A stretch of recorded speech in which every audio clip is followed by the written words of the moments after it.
Hello everyone, welcome है आप लोगों का। देखिए, हम लोग JSSC PGT 2018 में जो कॉम्प्लेक्स एनालिसिस से क्वेश्चन आया है उसको देखेंगे, राइट। ठीक है, तो आप लोगों ने भी देखा होगा, काफ़ी सिंपल क्वेश्चन आया था। ठीक है, अगर आपने कॉम्प्लेक्स एनालिसिस का सिर्फ जो है कॉन्सेप्ट और कुछ क्वेश्चन अच्छा से कर रखा है, ये सारा क्वेश्चन आपसे बन जाएगा एग्जाम में। ठीक है, और इसी तरह का क्वेश्चन इंपॉर्टेंट भी है, तो आपको इस तरह का क्वेश्चन का प्रैक्टिस करना चाहिए।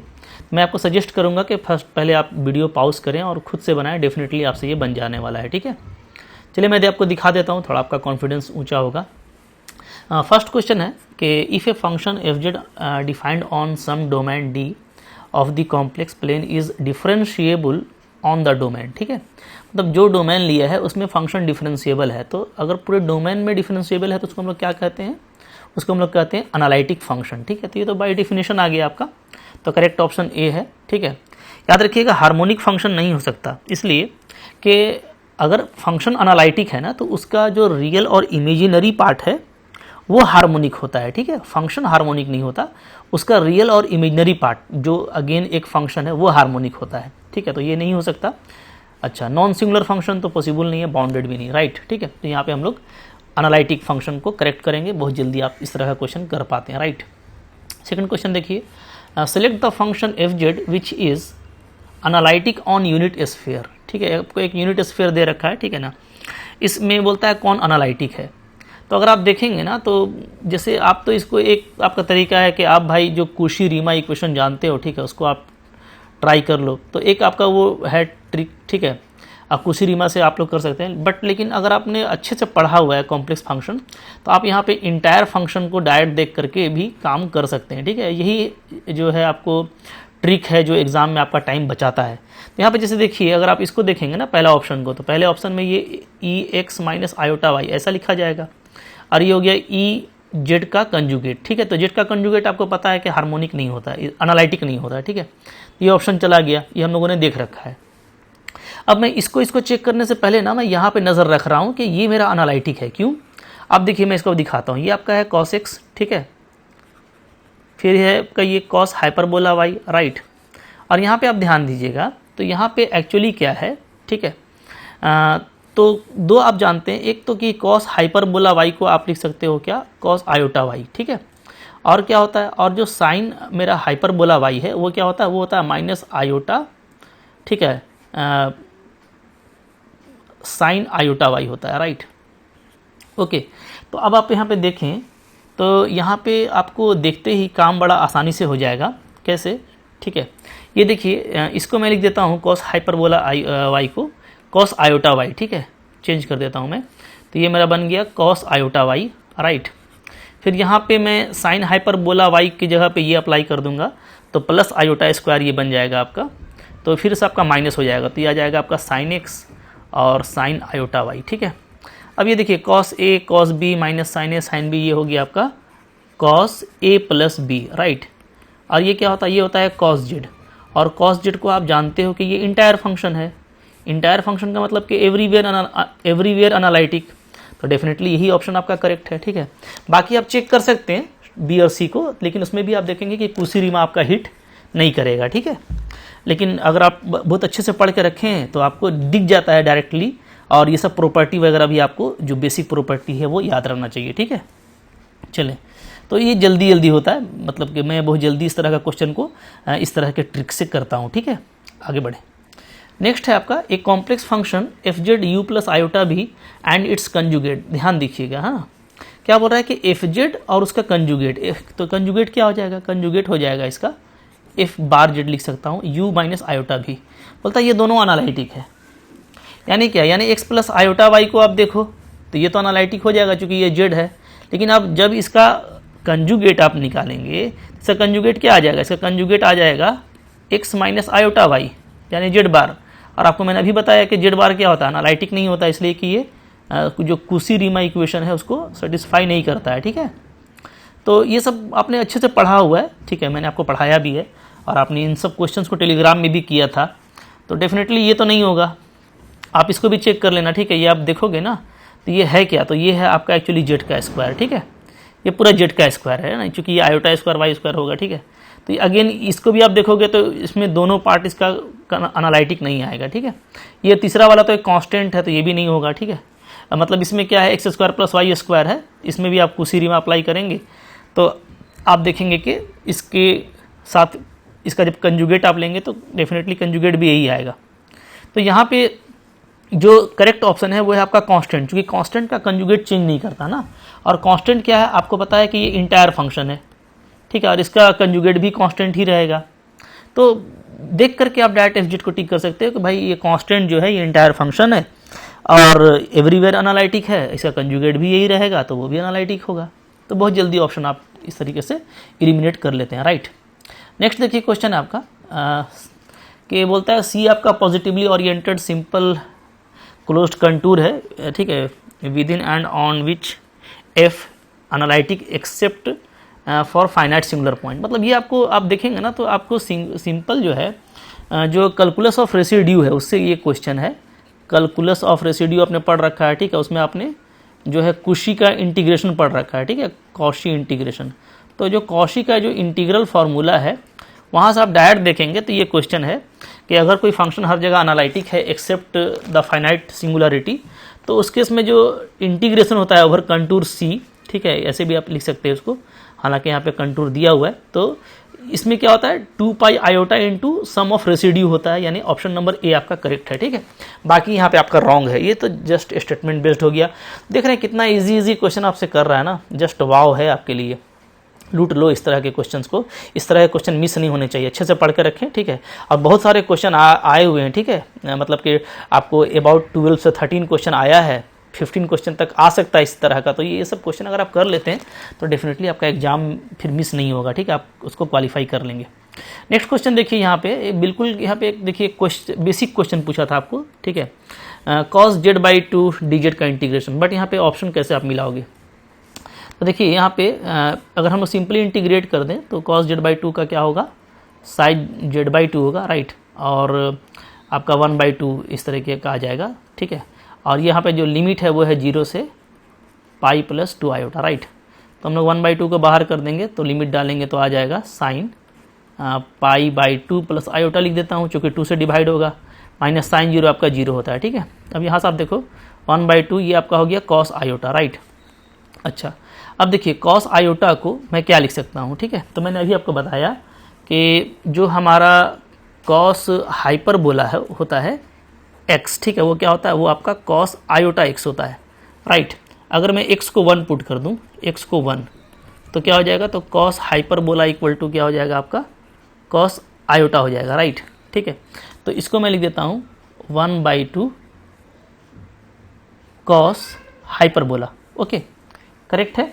अच्छा, अब देखेंगे आप यहाँ पे, तो यहाँ पे कौन सा ऑप्शन होगा। जैसे आपको एक मैं और बताता हूँ कि हम लोग जानते हैं कि जो EX होता है वो क्या होता है, वो होता है आपका cos hyperbola x plus sign hyperbola x, right, ठीक है। तो e का पावर -x क्या हो जाएगा, ये हो जाएगा आपका cos hyperbola x minus sine hyperbola x, ठीक है। अब इन दोनों का आप सम निकाल लेंगे तो हो जाएगा EX plus e minus x, ये होता है आपका कॉस हाइपरबोला x का डबल हो जाएगा, तो आप इसको 2 से डिवाइड कर दो, राइट, ठीक है। तो अब मैं यहाँ पे वही चीज़ करने वाला हूँ। अगर मैं फिर से x को 1 ले लूँ तो क्या हो जाएगा, e प्लस ई का पावर -1/2 इज इक्वल टू हो जाएगा कॉस हाइपरबोला, राइट, ठीक है। तो यहाँ पे जो कॉस हाइपरबोला है, ओके, तो कॉस हाइपरबोला को मैं क्या लिख सकता हूँ। अच्छा, यहाँ पे सॉरी ये 1/2 नहीं, ये 2 होगा ना, थोड़ा सा मिस हुआ है, इसको आप करेक्ट कर लो, ये तो 2 होगा ना, यस यस यस, तो ये हो गया आपका, दिस इज़ द 2, क्योंकि ये 1/2 है तो 2 ऊपर आ जाएगा ये, ठीक है। तो 2 कॉस हाइपरबोला को हम लोग क्या लिख सकते हैं, तो यहाँ से आप क्रॉस करेंगे तो 2 कॉस हाइपरबोला आपका आ जाएगा e प्लस ई का पावर -1, यानी e प्लस 1/e। तो ये आपको जान के रखना है कि e प्लस 1/e का वैल्यू क्या होता है, ये होता है 2 कॉस हाइपरबोला, ठीक है। और इसी तरीके से e माइनस 1/e क्या होता है, तो ये होता है 2 साइन हाइपरबोला। तो इस तरफ का आपको बेसिक जो आता है कॉम्प्लेक्स वो भी आपको आना चाहिए, राइट, ठीक है। चलो कोई नहीं, इस तरह का क्वेश्चन आ रहा है, आप इंजॉय करो, ठीक है। आगे देखो, नेक्स्ट क्वेश्चन है हमारा क्वेश्चन नंबर ये 15, ठीक है। तो इसमें आपको फिर से कंटूर इंटीग्रेशन दे रखा है, ठीक है। तो इस तरह का क्वेश्चन को आप कैसे बनाओगे, ठीक है, मैं थोड़ा सा इधर जगह बना लेता हूँ, ठीक है। ये सबको आप अच्छे से नोट डाउन कर लेना ना, जो भी बेसिक कॉन्सेप्ट वगैरह, ठीक है, ये आप एक नोट में कर लेना, ठीक है। मेरे कोर्स में तो ये PDF आपको मिल जाता है शॉर्ट वाला, उसमें भी आपको ये सारा मिल जाएगा शॉर्ट वाला जो भी बेसिक है, ठीक है। अब देखिए यहाँ पे क्या है कि यहाँ पे जो मेरे को सर्कल दे रखा है वो 3 रेडियस का है और सेंटर उसका 2 प्लस आयोटा है, ठीक है। यानी अगर हम लोग ये बनाए ना, अगर देखें हम लोग सर्कल कैसा है, तो सेंटर उसका 2 प्लस आयोटा, यानी सर्कल सेंटर जो है वो आपका 2 1 है, ठीक है। ऐसा ये सेंटर है और रेडियस 3 है, तो ये देखिए ये आपका है 2, ध्यान दीजिएगा, ठीक है। तो जो सर्कल बनेगा ना वो इधर -1 तक आएगा, ठीक है, और इधर भी आपका 2 लेंगे हम लोग, चूँकि रेडियस 3 लेना है तो इधर हम 3 लेंगे तो ये चला जाएगा आपका, ठीक है। दिस इज़ 2 3 4 5 तक चला जाएगा, यानी कुछ इस तरह का सर्कल आपको मिलने वाला है, ठीक है। एक रफ सर्कल आप बना लीजिए, ये सेंटर आपका ये रहेगा, ध्यान दीजिएगा, ठीक है। तो पॉइंट जो दे रखा है वो है आपका जहाँ पे फंक्शन एनालिटिक नहीं है, जो सिंगुलरिटी है वो है, देखिए ये आपका फंक्शन है, ठीक है। इसको मैं ऐसे लिख देता हूँ, ठीक है ना। तो 2 प्लस आयोटा खुद यही आपका सिंगुलर पॉइंट है, ये तो सेंटर है, तो इसका मतलब है कि ये विद इनसाइड द कंटूर है। तो आपको यहाँ पर रेसिड्यू फाइंड आउट करना पड़ेगा, ठीक है। और फिर हम लोग यहाँ पे काउशी का इंटीग्रेशन का फॉर्मूला अप्लाई करके काम कर लेंगे। तो रेसिड्यू क्या होता है, तो residue of F at this point 2 plus iota, ये आपका हो जाएगा simply limit z tends to 2 plus iota, ठीक है। और z - 2 प्लस आयोटा से आप इसको फंक्शन को मल्टीप्लाई कर देंगे, ठीक है। फंक्शन को आप मल्टीप्लाई करेंगे तो आपका सिर्फ क्या बचेगा, सिर्फ आपका बच जाएगा e का पावर az, ठीक है। तो वैल्यू डाल दीजिए, तो देखिए कितना सिंपली इसका आंसर आ गया ना। अब जो है इंटीग्रेशन क्या होता है, तो इंटीग्रेशन में हम लोग 2 पाई आयोटा से मल्टीप्लाई करते हैं, तो मल्टीप्लाई कर दीजिएगा, तो आपका करेक्ट ऑप्शन कौन सा आ गया, this one is correct option. बहुत इजीली बन रहा है, ठीक है। Contour integration is very important, इस तरह का क्वेश्चन याद रखिए एग्जाम में आ करके रहता है, जरूर करके जाइएगा, ठीक है। चलें आगे देखिए, फिर सिंपली आपसे टेलर सीरीज का क्वेश्चन पूछ दिया है, बोलता है किस एनालिटिक फंक्शन को ये शो करता है, ठीक है। बहुत ईजी है, ये तो दिख रहा है कि ये साइन जेड को शो करता है, इस डी ऑप्शन को नहीं दिख रहा है, आप एक्सपैंड करके देख सकते हो, एक्सपैंड कर लो, वैल्यू डालते जाओ तो आपको आ जाता है, ठीक है। अगर हम लोग 1 डाल दें, राइट, तो क्या आ जाएगा, n का वैल्यू 0 डालेंगे, 0 से स्टार्ट करेंगे तो 0 डालेंगे तो क्या आ जाएगा z, ठीक है। 1 डालेंगे तो z³ बाई फैक्टोरियल 3 हो जाएगा, 2 डालेंगे तो z5 बाई फैक्टोरियल 5 हो जाएगा, ठीक है। इसको तो आप जानते हो अच्छा से, अल्टरनेट इस तरह का जो है ये साइन z का होता है, ठीक है। तो डी नंबर आपका करेक्ट ऑप्शन है। नेक्स्ट है आपका क्वेश्चन नंबर ये देखिए, ये भी अगेन आपको सिर्फ जो है एक्सपेंशन से पूछ दिया आपको, ठीक है, कि कौन सा एनालिटिक है पावर सीरीज में। ये भी आप अगर देखोगे तो देखने ही से लग रहा है ये तो कि करेक्ट ऑप्शन ये आ जाएगा, ठीक है, ए नंबर। कैसे देख लेते हैं, एक्सपेंशन क्या है, देखिए एक्सपेंशन है आपका 0 डालने से आ जाएगा आपका z का पावर 1, राइट, 0 से स्टार्ट हो रहा है, ठीक है। तो z का पावर 1 और बाई फैक्टोरियल 0, तो z ही आ रहा है।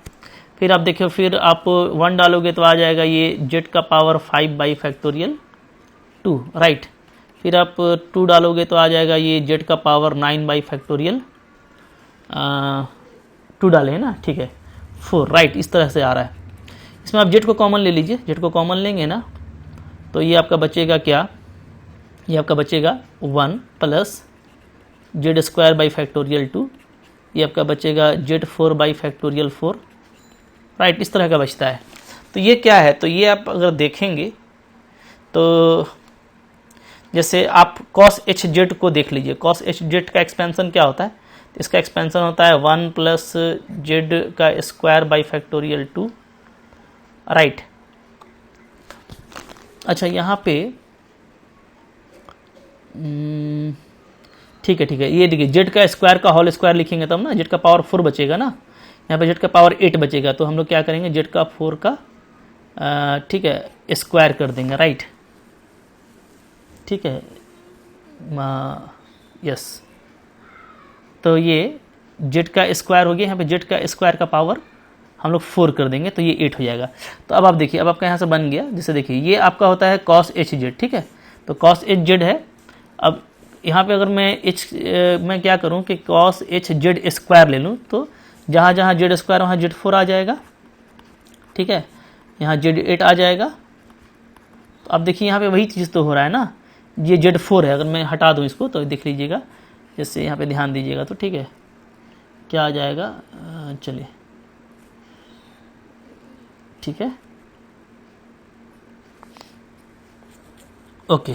तो देखिए, तो हम लोग देखते हैं कि यहाँ पे आ जाता है आपका, जैसे जेड को आप कॉमन लेंगे तो यहाँ पे जेड का पावर 4 आएगा, यहाँ पे जेड का पावर 8 आएगा, ठीक है, राइट। तो वही चीज़ आ रहा है, कॉस एच जेड है तो उसमें जेड को आप रिप्लेस कर दीजिएगा जेड स्क्वायर से, तो आपको यही सीरीज मिलता है। तो यानी कि ये जो है क्या है, जेड है और कॉस एच जेड स्क्वायर है, ठीक है ना। तो ये देखने ही से पता चल जाता है, ठीक है, सीरीज़ को। तो आप ऐसे एक्सपेंड करके भी चेकआउट कर सकते हैं, ठीक है। तो बेसिक जो एक्सपेंशन वगैरह है ना, वो बढ़िया से आप याद कर लीजिए ताकि आपको कोई दिक्कत ना हो, राइट, ठीक है। चलिए आगे क्वेश्चन देखेंगे। नेक्स्ट देखिए क्वेश्चन हमारे पास में फिर से कंटूर इंटीग्रेशन आपको पूछ दिया है, ठीक है। यहाँ पे जो सर्कल दे रखा है वो z इक्वल टू 2 है, राइट, ठीक है, z इक्वल टू 2 है, ये मेरा सर्कल है, ओके, देखिएगा तो यस, चले ठीक है। तो ये z इक्वल टू 2 है, ये आपका यहाँ पे सर्कल है, ठीक है, और इस इंटीग्रेशन को हमको फाइंड आउट करना है, ठीक है ना। तो यहाँ पे जो सिंगुलरिटी है वो क्या है देख लीजिए, जो सिंगुलर पॉइंट है, ठीक है, इंटीग्रांड का, ठीक है, इंटीग्रांड क्या है मेरा, F Z is equal to 5z-2 divided by z(z-1), ठीक है।